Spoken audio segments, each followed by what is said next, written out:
Morning, Basil. How are you? Fine. Yes. So shall I again? You see, I have to introduce myself again for the sake of these visitors. You see that see our YouTube channel. My name is Dr. Vasily Pavlov. I'm the principal of the Saha Junior Science Academy, and we're having a live broadcast, which is on the YouTube. That's what we do, you see, during the pandemics and so on. And today we have a guest, very interesting gentleman from the city of Welwyn Garden City. Yes, Welwyn Garden City in Hertfordshire, England. And he's a gentleman who actually works in a very interesting field. He calls himself an architect of solution architect. Okay, we have to find out what it is, during this conversation. And he works for the big company, which is called AstraZeneca. It's a pharmaceutical Swedish, Anglo-Swedish company. And actually nowadays working in the fields of anti-COVID-19 vaccine, development and so on. This company does, you see. But anyway, Chris, so nowadays, you see, how long you've been doing all this stuff? You see, connected with the all the cloud storage systems or cloud systems and so on? I've been doing cloud now for probably about the last 8 years. Okay.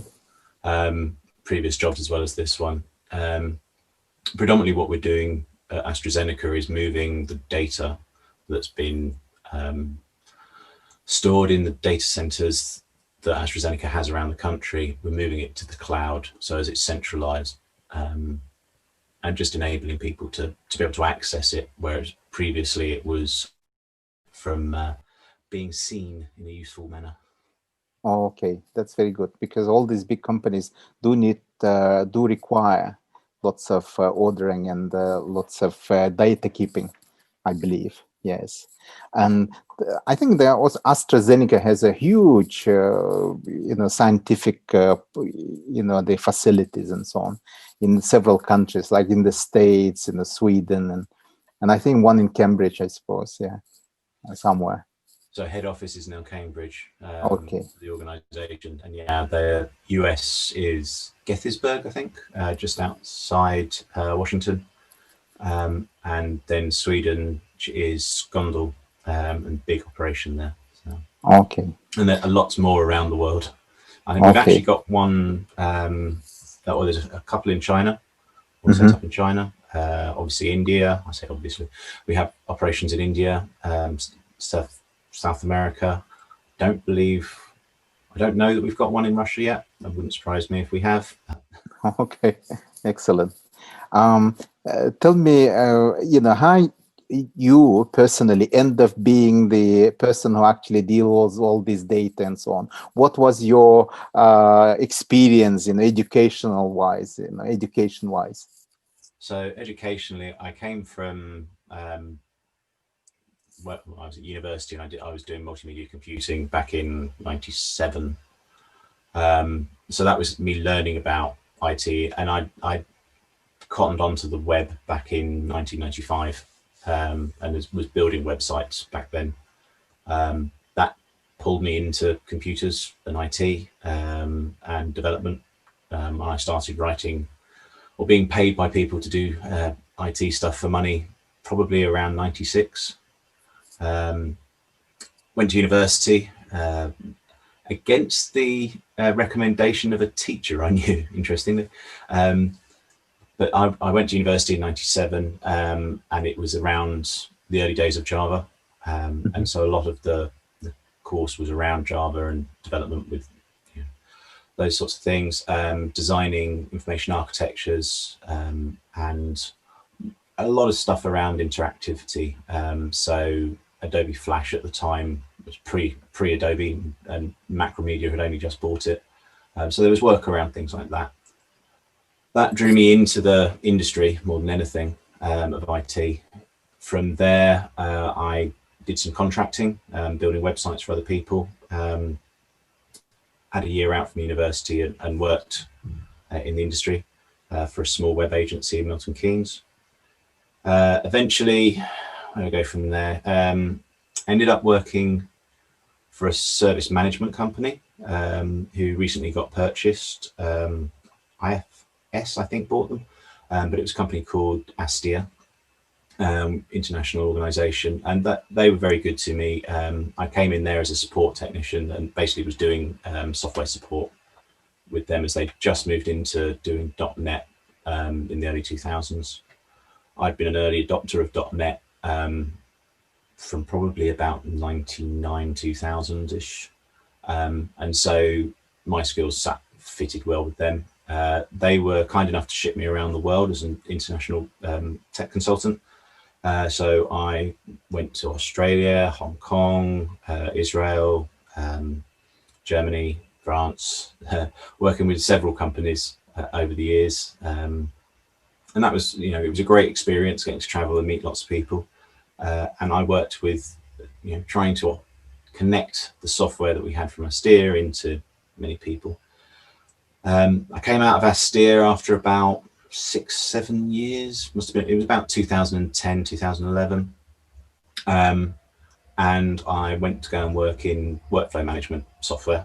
And that actually, I was with the company for about 18 months, a company called PNM Soft, who were recently bought by GE Capital or GE IT. That led me through to working for a company called Fortress, and Fortress specialized in healthcare software. So I was primarily working with the NHS and the software development team. Well, when I started, we didn't have a software development team at Fortress, and so I built one, and we found a team based in Poland, and we built our capability out, sold into the NHS, generated capabilities for the product against what the customer wanted us to achieve at the time. And we had several customers because we sold at a hospital level in the UK. So it was, I think we focused on the customers that we had and the requirements that they had each time. And that meant that I understood or learned a lot about healthcare, which wasn't something I knew about until then. And it really resonated with me. I really enjoyed healthcare as an individual. It was obviously seeing the ability to make a difference. While the software itself may not be directly used for the care of a patient, it was our software was about exposing patient records to the doctors, where previously they'd been pieces of paper. And the backstory of the company was that they were built off the back of a project for one hospital who had enough paper to fill a football stadium, and they were looking for a way to digitize that and present that back to the doctors. And so the work that I came in and was involved with was building the software, but predominantly what they were focused on was scanning all this, or the customer was focused on scanning this paper that they had. And they took it down from a football stadium's worth of paper, or several football stadiums worth of paper, down to a swimming pool's worth of paper. And that was a big thing for them, because they were spending millions upon millions of pounds just on storing paper, and people running around to try and find it. So our software was reducing the cost, which meant they could spend that money on healthcare. And it meant that the doctors were able to find that information a lot quicker when the patient would come in to see them. So it was really quite powerful for me in terms of messaging of what we were doing. So that led me through. I obviously the cloud was building up at the time, so I got involved with cloud stuff and turning our software, or trying to present our software onto the cloud, Fortress.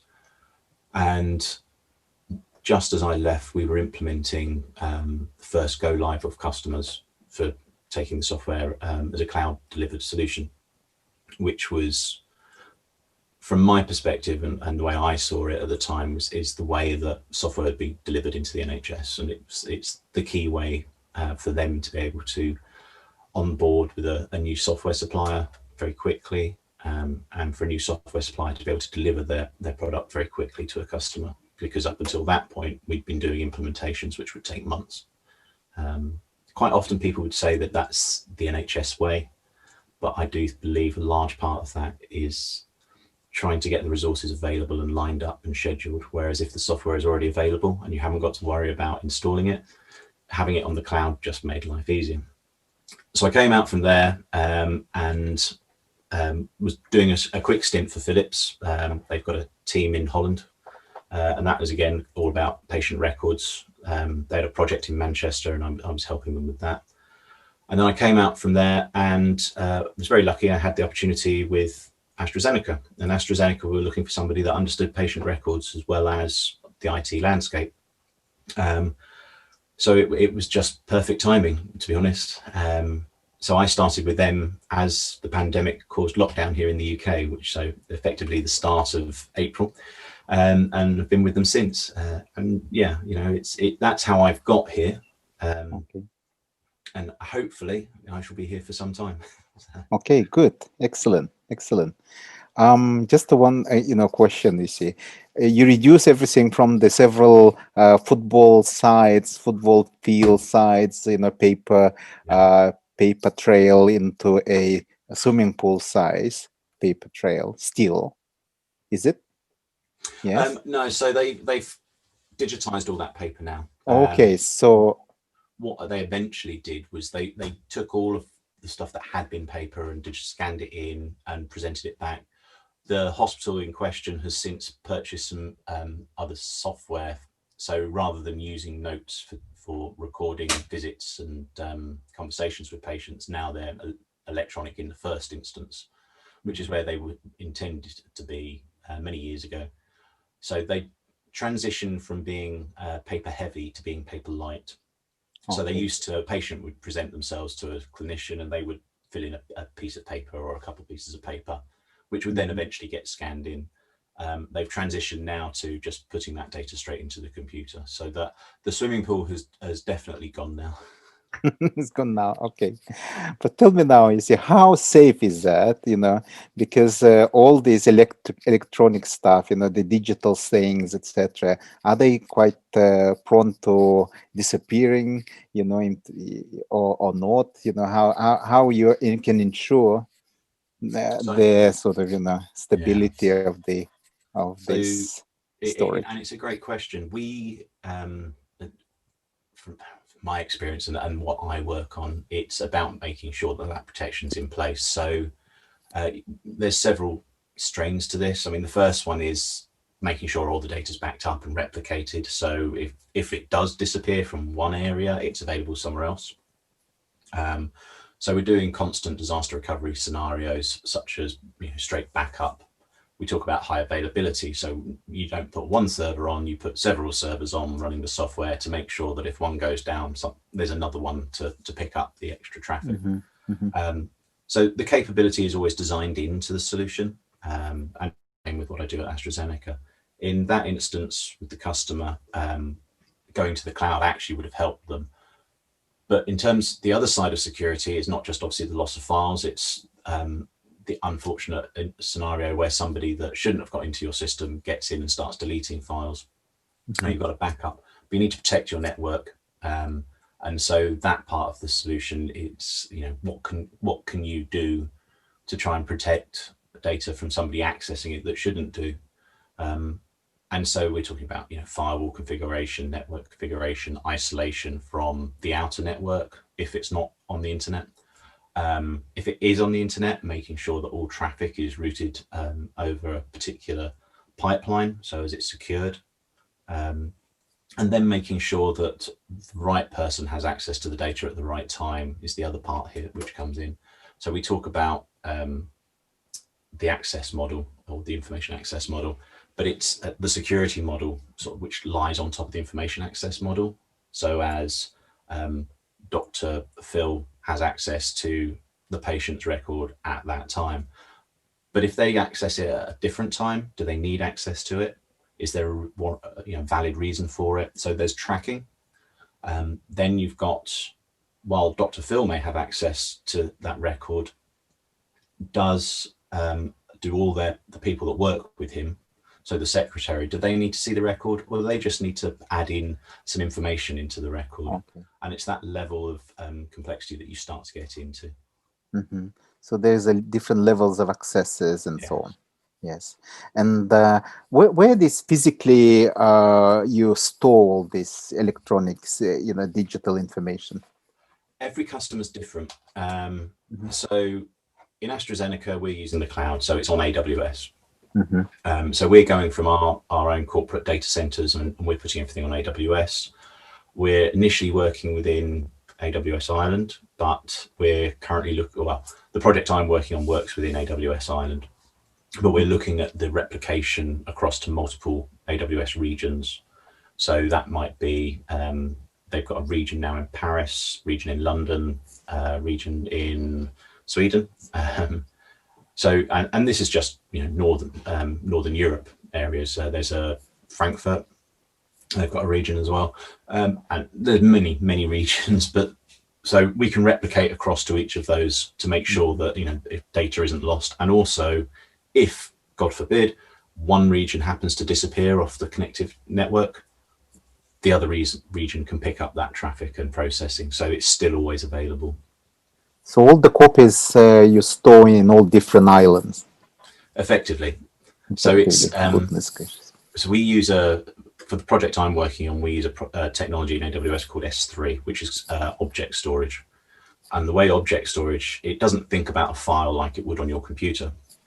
It thinks about a file just as an object. It has some attributes which talk about when it was created, who's got permissions to access it. But what it really does is it says, I've copied it onto this hard drive, but I'm now going to create multiple copies of that. And it's around about 6 copies for a file within AWS's S3. And it then has a checksum for each copy. So if anything happens to corrupt one instance of that file on the storage system, it can replicate it from one of the other copies it's got. So it's always got a minimum of 6 copies. So that works really well in the project I'm on now. The customer with the football pitch down to the swimming pool, they were storing it in file systems in their own data center. So they literally had racks or very large computers full of hard drives, and it was physically placed on premise in the hospital. Now in that scenario, if that goes down, it's a scenario that they should have, and it is designed in the solution to say that you will have multiple data centers. So there will be a data center in one premise, one set of buildings, and then another set of buildings, there'll be another data center, and they should replicate the information between them to make sure that you don't have loss of data. But that's not, as a supplier, it's not something I could ever implement. It's down to my customer, the hospital, to make sure they have that technology and infrastructure in Right. Yes. So do you have a feeling that you're almost on the front line because of all this, important data and all the stuff that can be under the incredible danger of losing them and so on? Or it is very normal sort of? For me, I would say it's just normal. Normal. I don't think of it as frontline. I know my customers at the end of the day are frontline staff. It's those doctors. This is my previous job. It was the doctors that I was making sure had access to the data. With now, it's the data scientists that I'm making sure have access to things like the COVID information. I'm not specifically on the COVID project, but they are using part of my solution. So I'm collecting all the data that they're using. Yes. And they're using it from what I have available. Yes. But it's not me that's using the data. The people that use the data, who are my customers now, are the data scientists who are analyzing it to see if they can look for patterns, find something that would within the effects. So I mean, one of the common things with drugs is to say that there's adverse events. So something could go wrong, or someone could have a reaction to a drug test. And with COVID, you need to look at, as a comorbidity, you need to look at it and say, this has an impact and these are the effects of that. And you can build what they call cohorts or groups who have a comorbidity or a effect. So the way the disease presents itself is referred to as comorbidities. So symptoms. and multiple symptoms may appear differently in certain groups. I think one of the simplest descriptions of this is that they've said that people of Afro-Caribbean descent are more susceptible to COVID, and is one thing that they can see from the evidence. So when you take that down the whole line, to find that level of information, you've got to analyze the data. So to have the data available, which is what I'm there to do, and is to make sure the data is available. So I don't see myself as frontline. I see the data scientist that's looking and analyzing it to find the patterns. I see them as the frontline people, or the scientists that are creating the drug and using the data from the data scientists. Mine is very much a backroom role at the moment, in the sense of I'm just making sure that this is built to a standard that, you know, they can access this data constantly. If it's not available, then they can't do their work. And if they can't do their work, the scientists that are making the drugs can't do their work. And if they can't create a vaccine, then we've all got a problem. Yes, exactly. So, you know, all these, you know, viral attacks and things, you know, this is, I'm talking not about the COVID-19. There was so many news agencies reports that the Chinese and the Russians and trying to access all the Western research fields and stuff. You know, how is that real danger, or is it sort of, you know, quite protected from all the intrusions? It's interesting. So as an organization, we obviously do a lot of work on firewalls to make sure that there's no intrusion coming in. It's interesting because I think what they're looking for, or the vector for attack, is around getting access to the answer or whatever it is that they've come up with as the final drug. Okay, which is not there. Well, it's not in my area, I know that. We don't get that information, and you know, we're not party to it. But so those are stored on very secure systems. They are well protected. There are a lot of firewalls in place. There's a lot of networking configuration that goes on to make sure that it's optimized to protect it. A lot of things are isolated. So I would like to think that that is completely covered. It does happen. I mean, it's enterprise espionage or business enterprise espionage. It's a very old thing. It goes back to when you and I were young. So, you know, or even before that. So, and Hollywood have told many stories around the idea. I think so. Yeah, you're right. You're right, because they? it's some sort of, you know, way of making money, you see, for a certain group of people, because they seems to be trying to make some job, you know. I believe so. I wouldn't say you're wrong. Yes, but tell me about you know, I just want to know, you know, could you just clarify, you know, one thing, you see, where you actually come from, you know, which country you're from, you know, where did you go to school and so on, you know. Okay, please so refresh our memory, please. Yeah. So I'm British English. Born and bred. I was born in London back in 1978. I have moved around the UK. So you're the Londoner, yeah? Real one. By birth, but by birth, I've been there for 7 So which part of London then? South London, so Wimbledon way. Okay, so this is the rich areas of London then. Yeah, we weren't the rich area. So just outside of Wimbledon, on the outskirts, is an area called Southfields. Okay. And that's where my parents came from. Okay, so how many accents are there in London? How many accents? Yeah. I couldn't even start to guess. Is that your particular area has an accent? Well, I mean, I wasn't in London very long. Okay. So I've been back, but I was there for 6 months. Right. And we moved quite a lot. So I then moved down to Brighton, and was in Brighton until 1985. Then we moved to South Oxfordshire.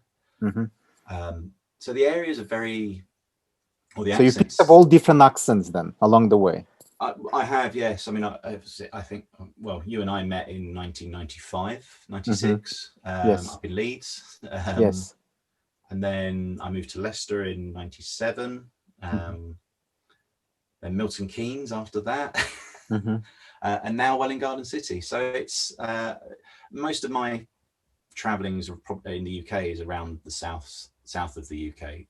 So I have a very, I would say, soft or bland accent.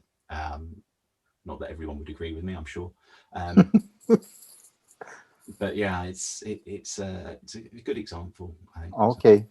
Can the people actually tell which part of the UK you come from? Couldn't they pinpoint? No, not with me. Not really. So I would say personally, it's not something that many people pick up on from where I'm from. Okay. I was told many years ago that I have a Radio 2 voice, and what that tends to mean, it's a BBC voice. It's well spoken, and it's all the people around you. Exactly. The key one, I guess, around that is that, you know, I have a lot of experience of talking to people from around the world, and I think that's more common now than it probably was when you know, we were in Leeds. But when we were in Leeds, they knew I was from down south. That's about as close as it ever got. Oh, okay. Yes. Exactly true. So if you're in the north, they know you're from down south. That was as much as I got. They could never tell where. And right. Yeah, exactly true. But tell me, being all this in all different places and so on, you've been to different schools. You see, did it actually affected you, you know, in some way? Personally, no. No. I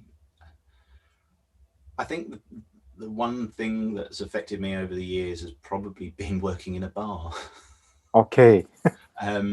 So for me, change your schools is fine. I don't tend to have an issue with being in a situation which a lot of people would find uncomfortable, but walking into a new faces is not a problem for me. Okay. Generally, I'll be quiet to start with, and then I find my comfort level, and you know, I'll have a conversation with anybody. Okay, so it's a very good, you know, because you have all different sets of people, you know, every time, you know, you get to know people and have your own strategies of getting, you know, befriend some people, get acquainted to them and so on, you know, which is fantastic. I think it's one of the good things, you know.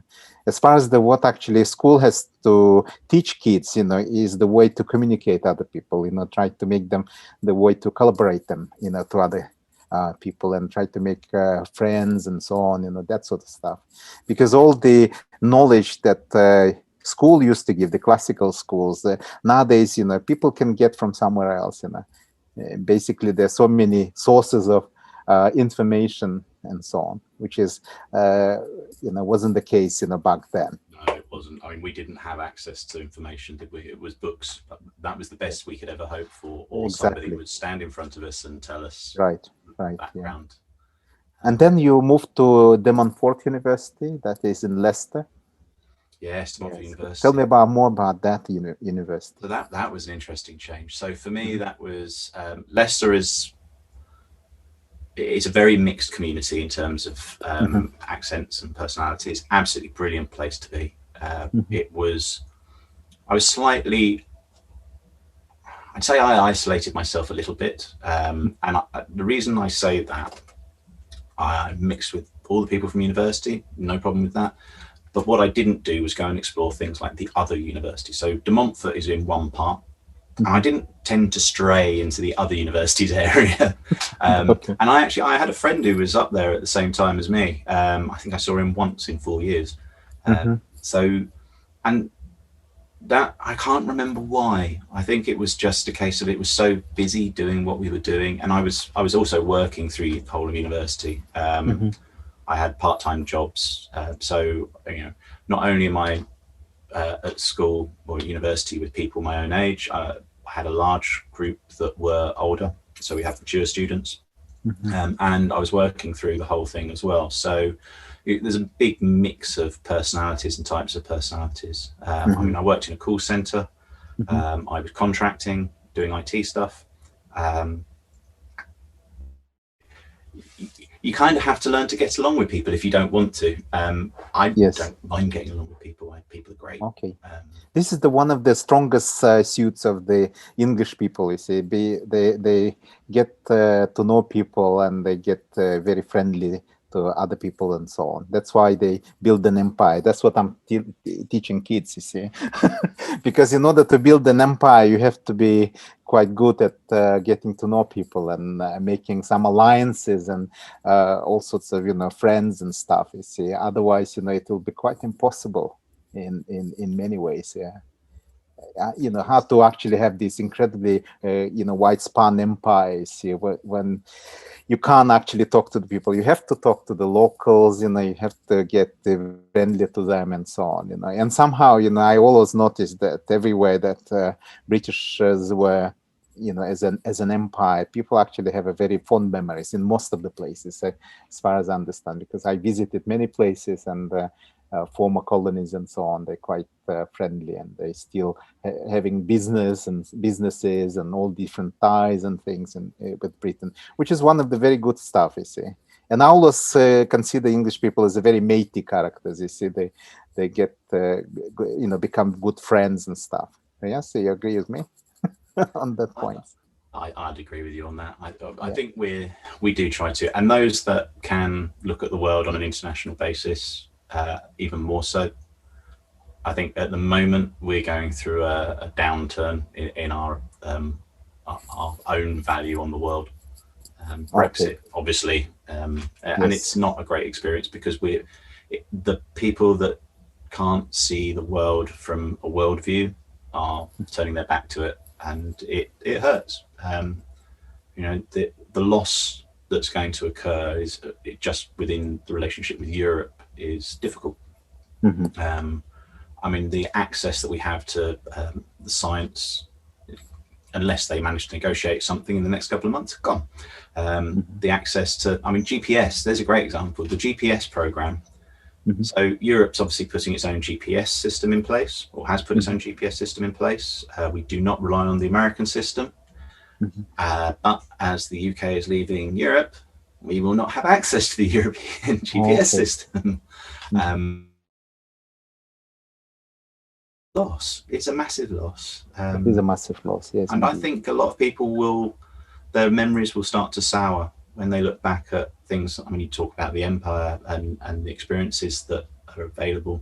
I think you'll start to see that sour a little bit because people will now remember that, we walked away for no good reason. Okay. So there was a very silly sort of, moments of history, you see.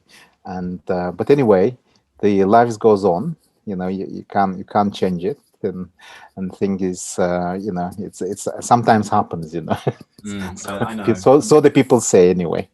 So the people say things always change. You can't stop change. Yes, but what for the data scientists? Is that good or is it bad to have a Brexit? I tell you what, it's interesting, isn't it? This one. We have a really good collection of data scientists, and they come from all over the world.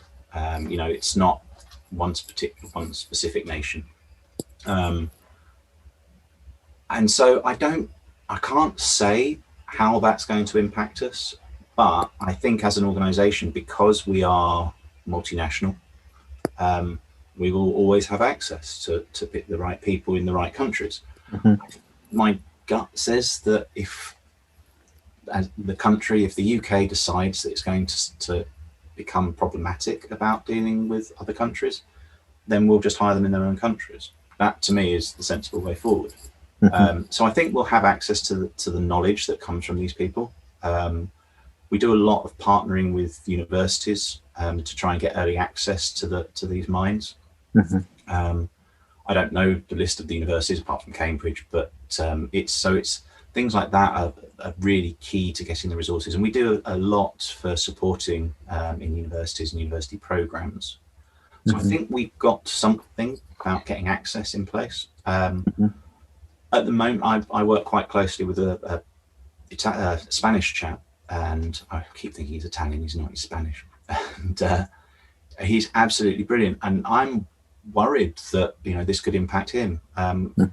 Conversely, we've got there's a Greek lady who's on the team, and the work she does is fantastic. And I'm worried that these things will change and we'll lose access to it. She's married to an English guy, so I believe. So in which case, you know, the paperwork's going to be put in place, it'll be okay. But even so, the risk of losing the knowledge and the experience scares me. And also the access to the upcoming knowledge and the younger generation as they come through, because, and you see it same as I do now, where the younger generation have so much more to give than we did, because we came from a level of limitation which isn't there now. Yes. I never know how come we became so limited, but we did. And I'm so glad it's not there for the new generations that are coming up, because you know the ideas and the capabilities are phenomenal. Phenomenal, yes, indeed, so indeed. To know and see that coming through means that, you know, it's going to be good.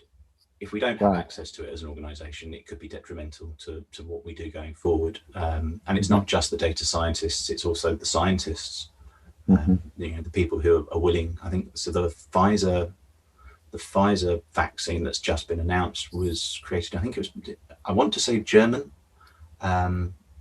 couple who invented it, but I'm thinking German-Turkish. German-Turkish, yeah, guys.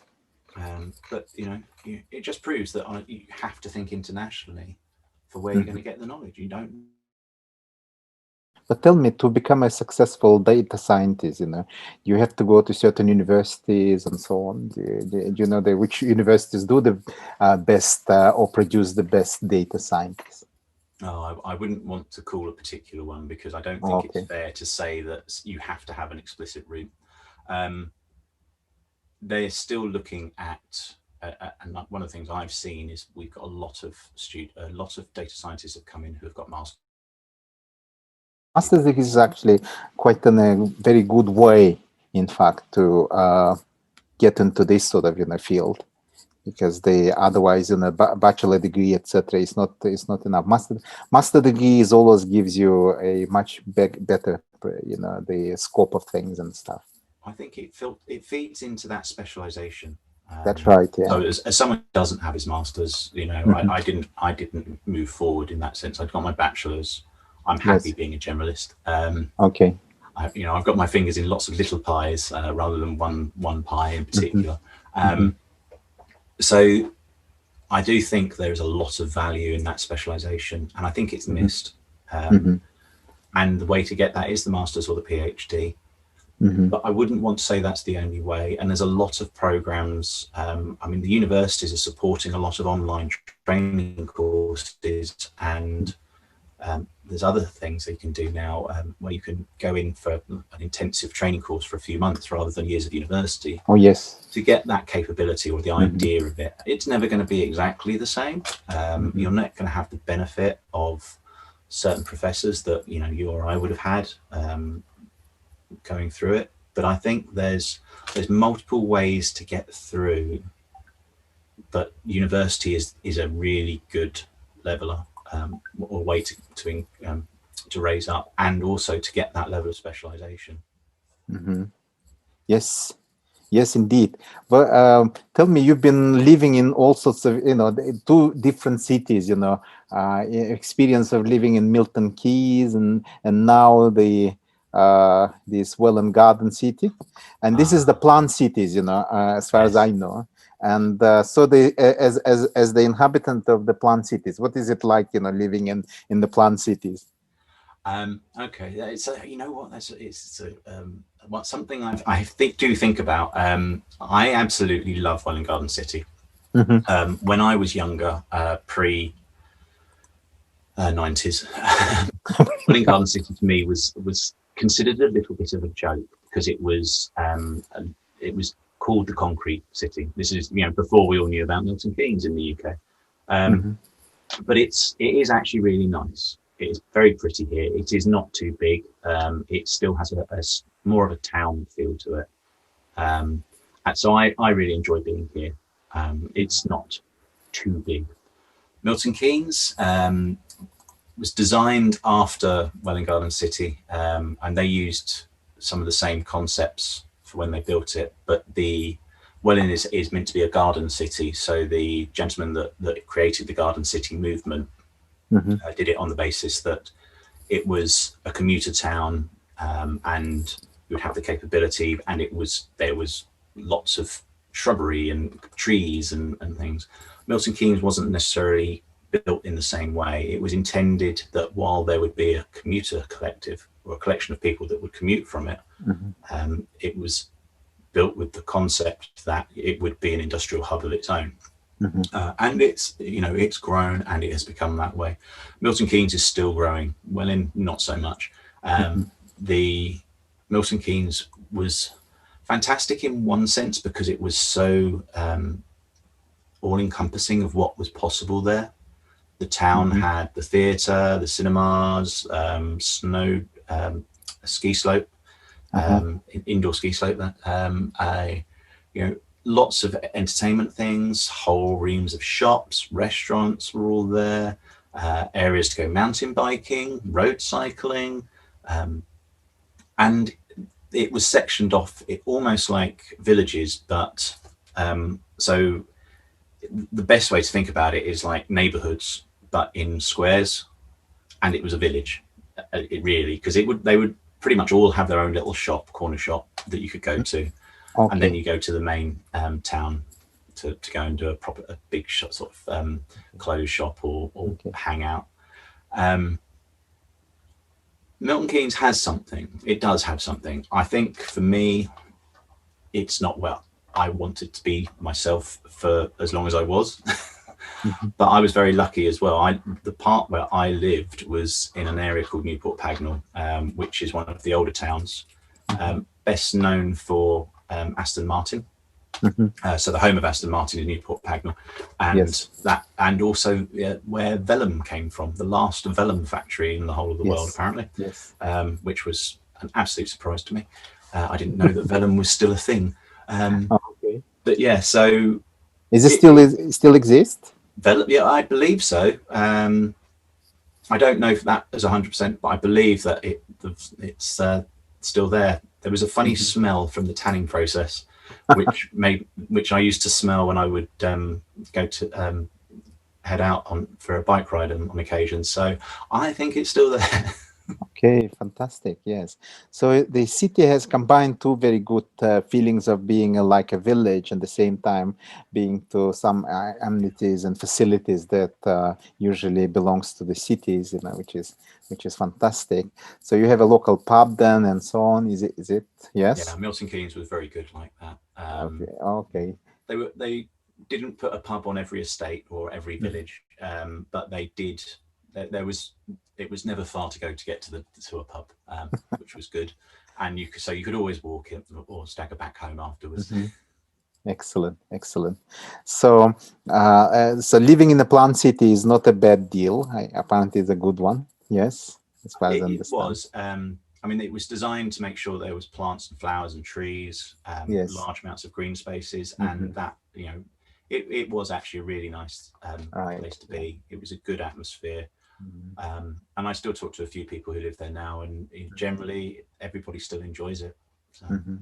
So the good idea of yes, exactly. So the good idea of the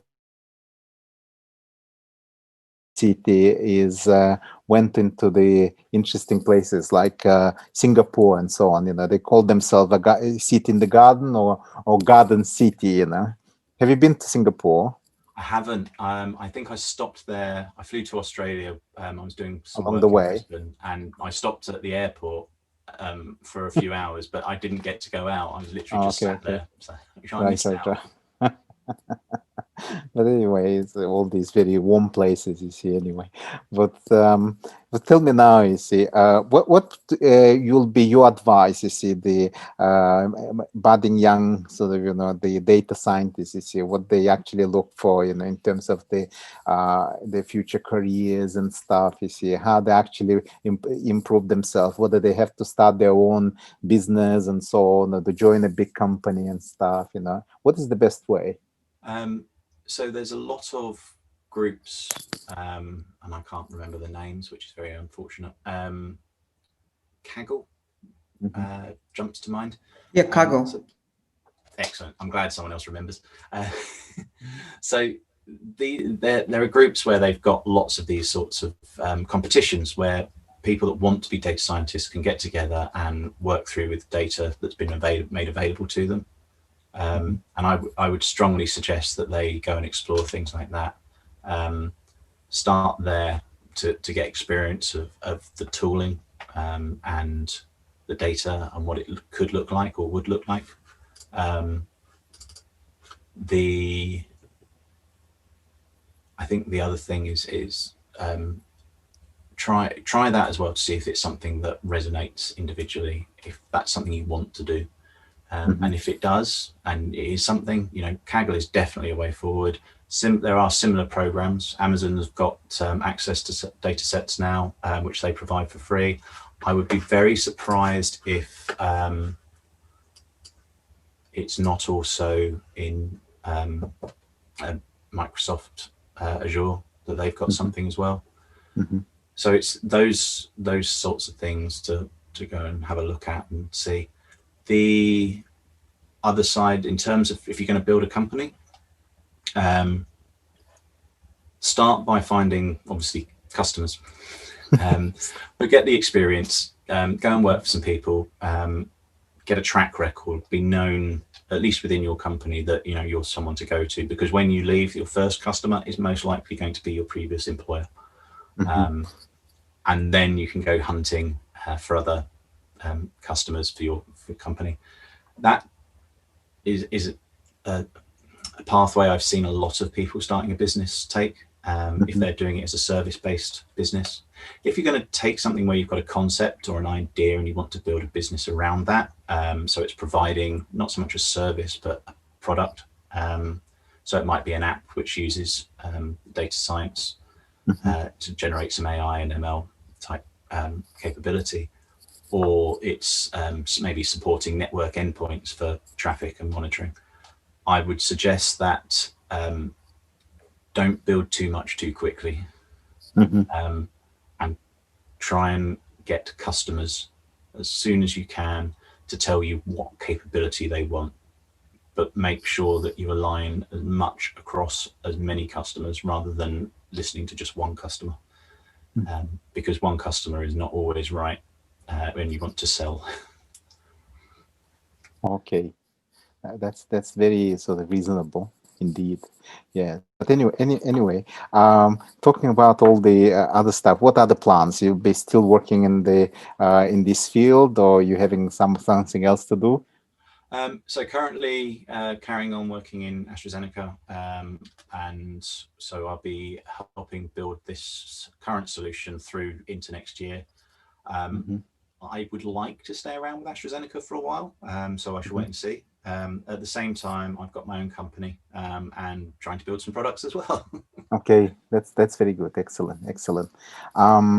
And so I'm very happy to see you, because very well done sound, sort of thing, which is fantastic. And I have my this the press officer, Mr. Albert, and he wants to always ask questions. You see, please, Albert, could you ask questions? Thank you very much. I have a lot of questions. I'm just wondering how many time we have. How many what, sorry? Time. You have, how much time do you have? I have as much time as you need. Okay, that's cool. You talk about a lot about the Flash and the macromedia. There was technology that actually ruled the internet like 10 years ago, and there was a golden age of internet, I think, because all these Flash games we were playing, and not just that, these fancy websites. And have you read the Steve Jobs letter, thoughts on Flash? I haven't read the letter. I do know the letter you mean. Yeah. Yeah, but he killed the Flash by announcing that iPhone is not going to support the Flash. And why I'm asking that, technologies come and go. 10 days ago, the ordinary person like myself couldn't get to the computer by cloud and making all these calculations that my computer will take maybe 2 and 3 years, and we can do it in 10 minutes. And it's all happening through the cloud. And we talked a lot about the NHS in your country, that maybe it's not the right word, suffering, from making all these automations. And it is especially right in my place where I live in Yakutia, where there is a lack of innovation just everywhere, especially in healthcare system. You know, what would be the first step for a young company to make the innovations in cloud computing in places that nobody heard about the cloud computing at all? I won't pretend I have the answer. Yes. Sorry, where is my sound? Yes. Because that gets Product Hunt works really well with getting things exposed just to a wider audience. So one of the things I'm trying to do is build several SaaS offerings, so software as a service. And the first thing I find a lot of people do at the moment is they'll announce something on Product Hunt before they build it, and they find out how many people are interested because it drives traffic through to the web page. And then from there, they're able to build a customer list that they can communicate to.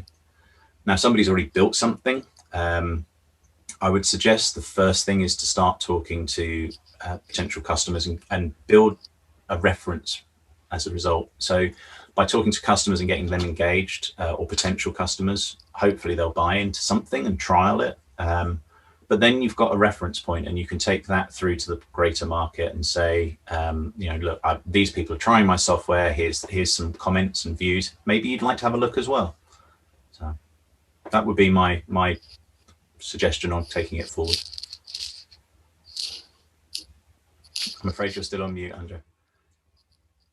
I'd like to know your opinion. Why so few players in this field in cloud computing? You know, one can count on one hand, like Azure, Google Cloud, Amazon Web Services, IBM Cloud, and that's it. Why so few players in this very enormous field?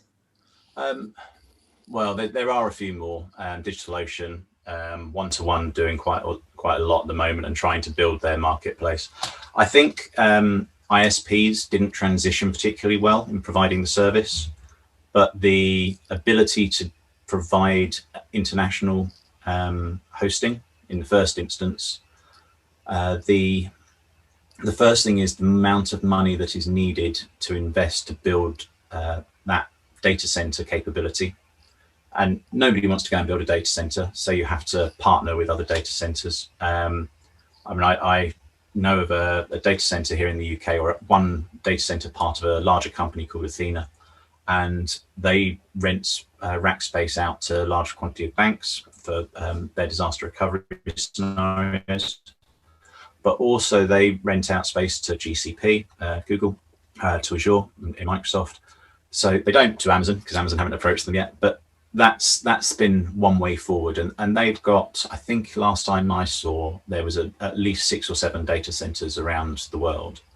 But you would have to rent space in each single one as a new organization to put something up. Who's got the money for that? The churn on equipment, the maintenance of it, and all those things. And I think that's part of what prohibits it at the moment. And so it tends to be these people have already built a capability, and then they go forward.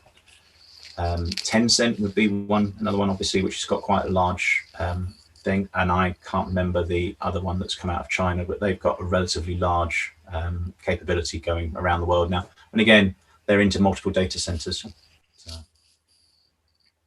So sometimes the building data centers is much easier than buying all the services from the big companies like Google and so on. I don't know if building a data center is easier. I mean, I find it's easier to buy it from Amazon because that's my background. But as a new organization, if you need IT equipment, where are you going to go? Someone that's got some trust and the certificates to validate what's needed. So especially if you're doing healthcare, you need ISO 9001 certification to make sure that you've got documented processes. Right. But you need the security requirements to make sure for all your IT. And unless your partners or the cloud hosts have that already, you've then got a problem. So I think that's one of the other reasons the large vendors, because they've already got that stuff.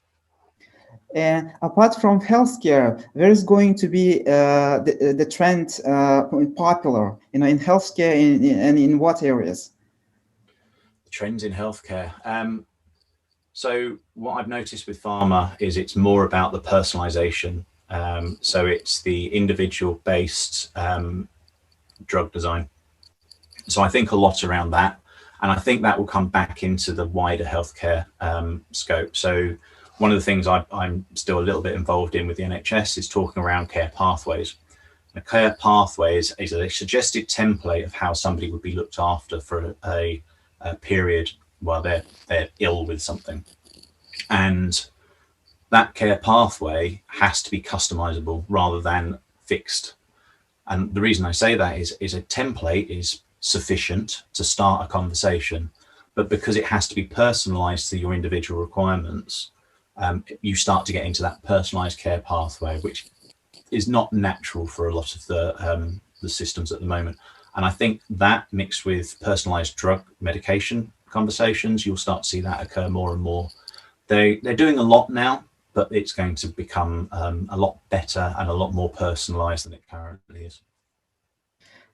Yes, I really like the idea that if you cannot buy the computer for $10,000, you can borrow it, at least, and make your project on it for a while. And I use the Google Cloud paid subscription just not by paying it, because this course is providing 15 up to 20 minutes of user time. You can go and make all this and just a wow effect. Of course, it's a little bit of a advertisement from the Google not doing anything for free, actually.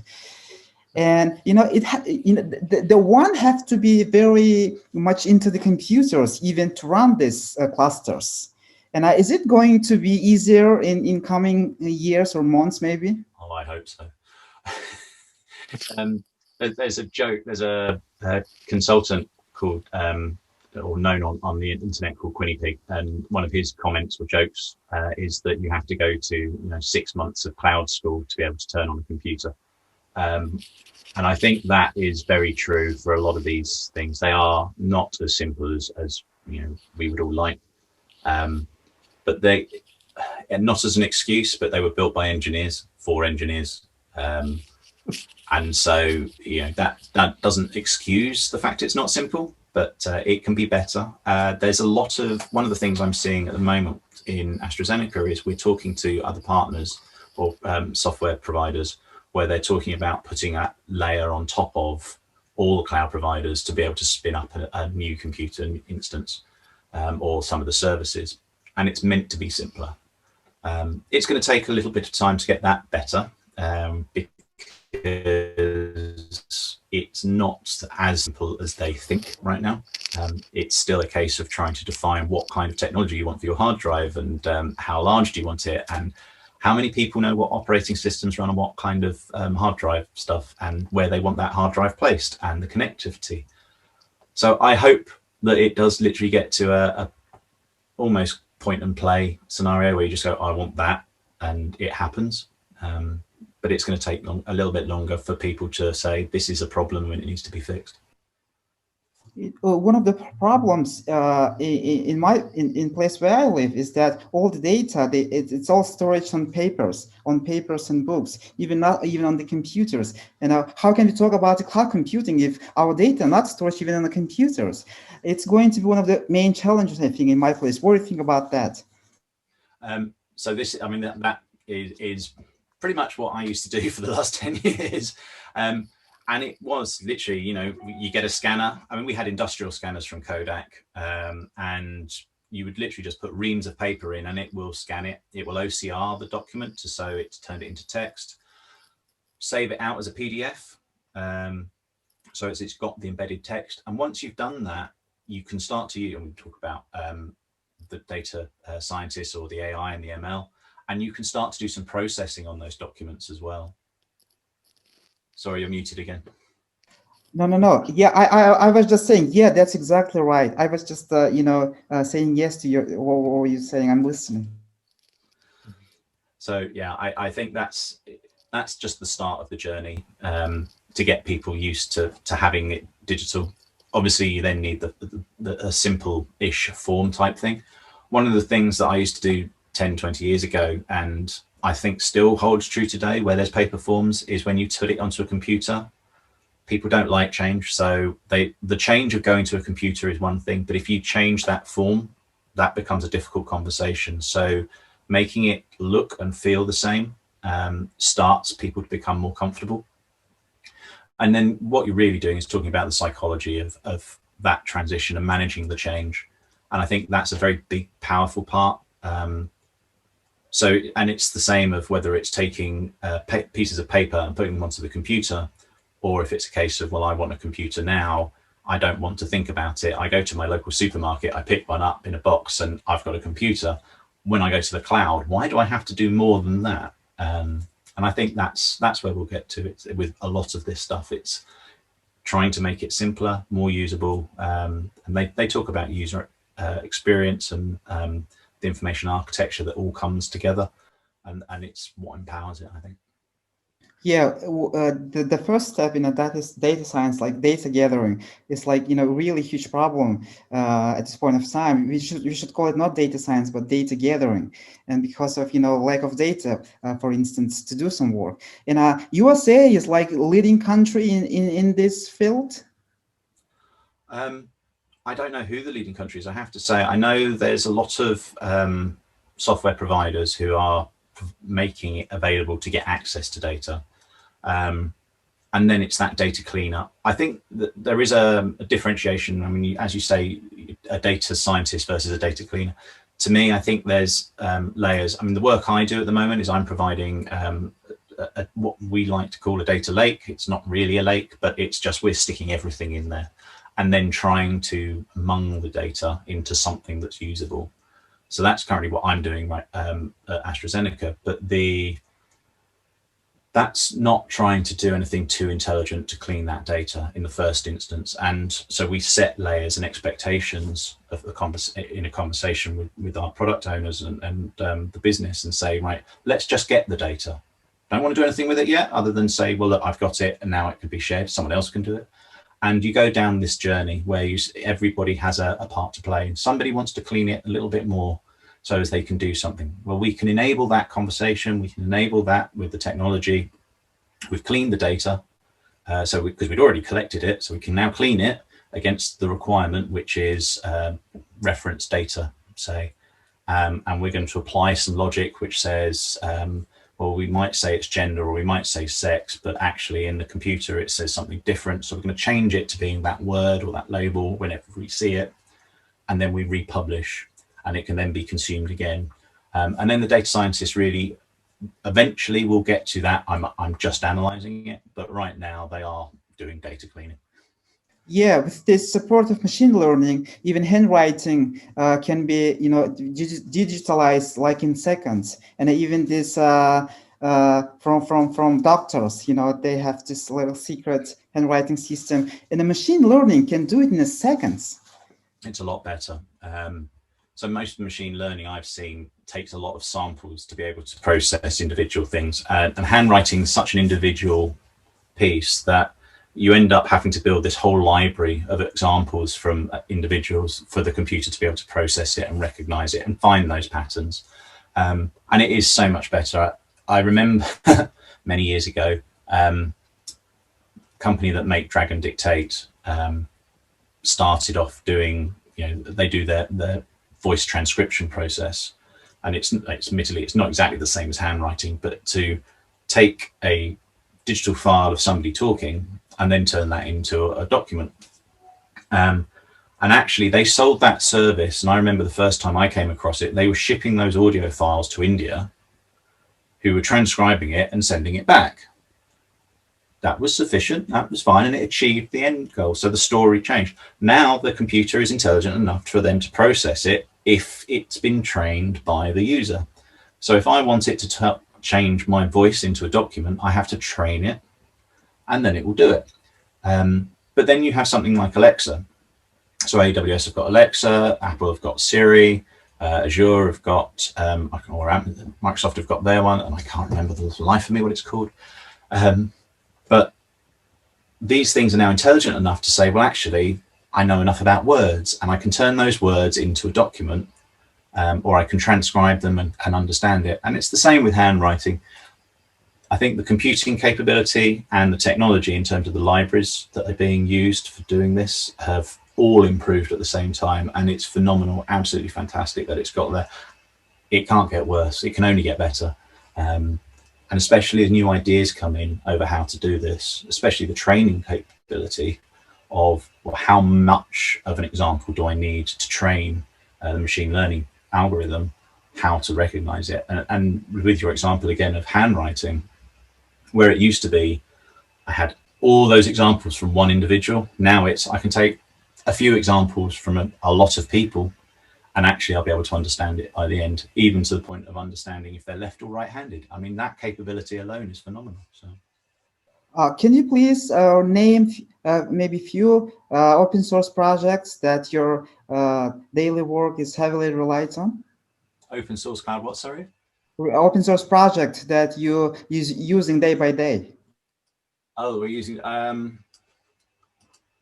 So or it's all personally software that's very secret. So no, none of it's secret. Not the data's the secret part, but the technology isn't.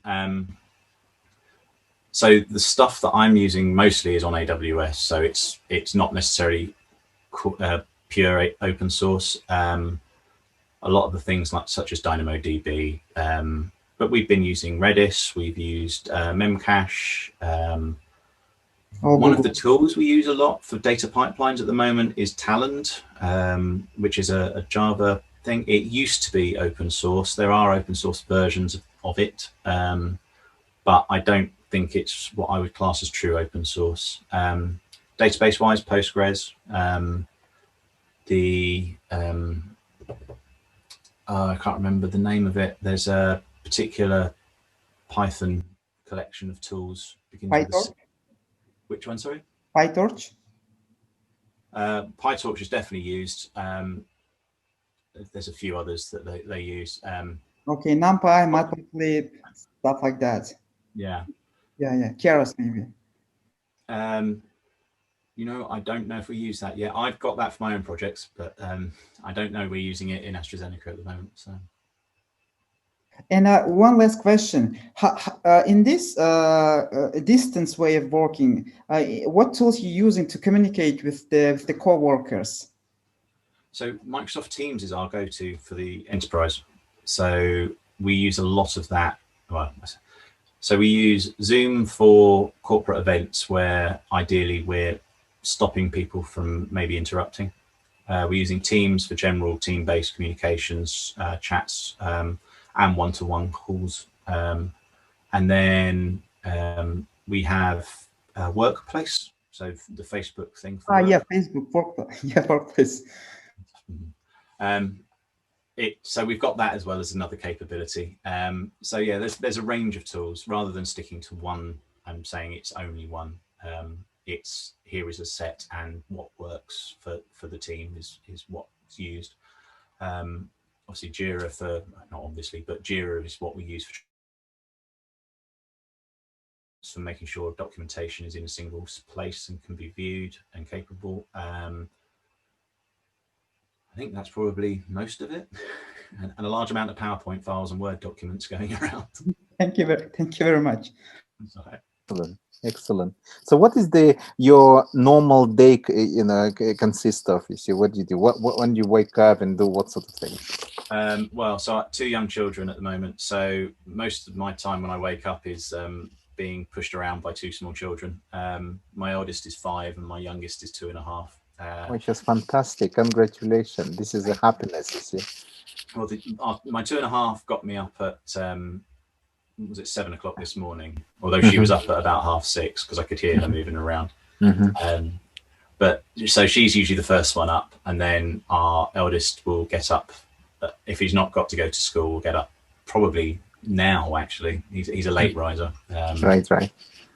So he will get up, and it's a case of entertaining them mostly. Well, obviously our eldest is at school, so he's in reception at the moment. So it's a case of my wife takes him to school, and he's there for most of the day. which is quite nice. So then we're down to only one child to stress us out. Most of my time during a day when it's a work day is spent on the phone. So I'm literally in a Teams meeting for, I'd say, around about 80% of my day. And so you're sitting at home and doing all the phone calls. Yeah. Fantastic. So this is the end road, for the data scientists, getting into the phone call mode. No, I wouldn't say that. That's fair. I mean, I do try to find a way of blocking my diary. Okay. To make sure that I can sit down and focus and get that deep work experience. If I did it only when they let me, I would probably not get work done because it'd be too many calls and meetings. From my perspective, I think it takes away from the opportunity to physically do work. Oh yes, true. You see, because I'm always in some meetings, you see, and supposed to work with the kids, you see, but never managed to see one for sometimes now. The whole ministry works like that, We're only talking about how to deal with the kids, you see, but I think we haven't done any sort of actual work, you see, for some years now. I'm just wondering, how the things, how the whole thing goes on, Right. But anyway, that was a very interesting conversation. What is the weather like now? Wet. Wet. Wet and cold. Wet and cold. But anyway, it's not snowy. It's wasn't been for ages now, I suppose. I think that's a fair point. When I say cold, it's below 10 degrees. When you say cold, I mean, we're way below that, I know. Yes. So my idea of cold is anything below 10 degrees is not shorts weather. Anything above 10 degrees is shorts weather. Right, yeah. So let's hope for the best, in terms of all this pandemic stuff and so on, Some days, we'll be able to move around. I'm a strong believer it's coming, and we will come out of this quite happily at the other end. Yes, yes. I'd be intrigued to see what that means for companies in terms of if we're all going back to the office. Yes. I'm hoping not, but I like working from home. So you're having a quality time with your family nowadays, which is good. And especially the most sensitive time of your, kids' development and so on. You know that because I'm nowadays a specialist in kids' development, you see, because there is a time, you see, when the development almost the most best, sensitive time is until the age of 3. So you have to push your kids, try to give them as much as possible in terms of reading them out some books, even some interesting books, completely maybe not the children books altogether. It just they have to watch how do you read. It's the same as like machine learning, maybe, you just read them, and they see all this, how it's actually written and things, and then they start remembering stuff, and how they actually picked up. Because they cannot synthesize by books, by letters, you see. They can't put together one letter to the next and then they start reading them. They just simply memorize every single word, which is written. It's like a painting for them, certain idea and so on. And then how they start, how they learn to read. Which is interesting, and lots of informations easily can be stored at that time, in fact, because all the capabilities that people have is actually up to the age of 3 is enormous, and then they start simply disappearing because of the lack of usage. Okay. Yes, lack of usage, absolutely. Because if you don't use it, there's no electric signals. There are no electric signals, no feeding. So there is no feeding, so there is no need to expand or anything. So this is the simple, as far as the all the neurons concerned and so on. Yeah, because when the things actively in use, they can live on and develop. Yes, like anything else, you see. Because if you use your language, you see, you can be very much capable of speaking, well, and so on. If you don't use them, they simply it will very deteriorate very fast. Bit like my French capability. It is true, yes. It's always like that. So as far as all the sports concern and so on, you know. So you do lots of running nowadays, or what?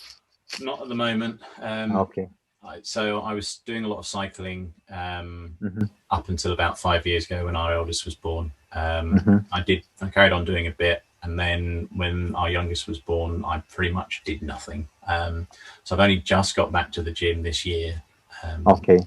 So it's very simple, lightweight exercise at the moment, just to get back to the habit. Yes. And I got a PT to try and force me to do a little bit more exercise. And interestingly, that's very good for you. You see. So what is the status now? You see, what the weight group are you in now? Super obese, I think, at the moment. No, you don't look like one. Well, my face always looks better than the rest of me. I was sitting at around 105 kilos a few months ago. God. I came down to 99 the other week. Okay. But we've just gone back into lockdown, so that doesn't fall well. So this is the most amazing thing. It's like a 16 stones or something. Right. It does. Yeah. I mean, it's a crazy situation. I mean, if you think, God, I mean, 10, 15 years ago, I would have been sat at about 75 kilos. Yes. Yes, exactly. It's mostly gone down. I think I hit 80 kilos. So you use all the European stuff nowadays, you know, all the European units. I'm used to it. I know we got the stones. We still do stones, but I like my kilos. It's easier. Oh, you like the kilos now? Amazing. Yes. The things actually moved on, you know. I think it's slightly depressing watching you in stones and pounds, because you watch the pounds click up and then the stones just keep rolling over. It's just depressing. Exactly. Excellent. So anyway, it was an amazing and a very good conversation. Nice to see you again. It's fantastic. Yeah. And you look very well and look very young, you know, which is fantastic. I don't think you've aged. You know, I've aged recently very much, you see, for the last 5 or so years, because of my incredible sort of experiences locally, you know. All this government work is actually, you know, getting into one's head is just unbelievable. Just unbelievable. But anyway, so keep going strong, and you know, all the best, and look after yourself, after your good self, which is good. And hoping everything will be in the end well, and find out, you know, the people find the vaccine and the way to deal with that, you know, the human's nemesis, you know, nowadays. But anyway, so thank you very much. It was fantastic talking to you again, you see. Yeah, thank you. Thank you. Hope to see you some days. Yeah. Cheers. Thank you very much. Okay, thank you very much. Bye bye. See you. Bye. Bye. Cheerio then.